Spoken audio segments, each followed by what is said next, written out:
What if I told you that deep inside your very DNA, you were hardwired to worship? Not because science says so, but because God designed it that way. And every time you chase money, fame, sex, or validation, you're just misplacing your worship. You're bowing to the wrong God. You don't need a gene to tell you what your soul already knows. You were made to worship something. And guess what? You already do. You worship your phone, your bank account, that woman who barely texts back, that influencer who doesn't even know you exist.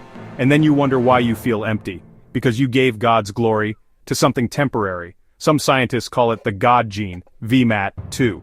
They think you were born with a biological craving for transcendence. But here's the twist. They're half right. You weren't just born spiritual. You were born for relationship with the Creator.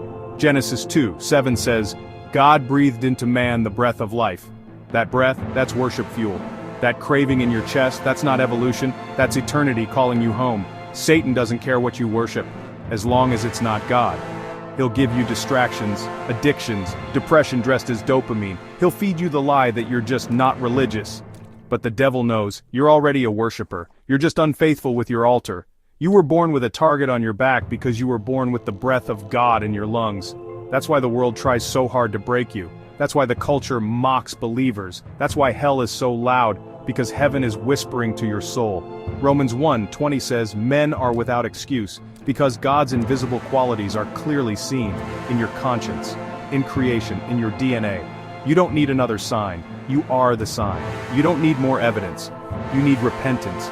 Stop giving God's throne to idols. Stop bowing to what can't save you. Stop worshiping what will bury you. You weren't just made to survive. You were made to glorify. So is there a worship gene? Maybe. But the real question is, what are you doing with the breath God gave you? The enemy wants your silence, but heaven wants your surrender.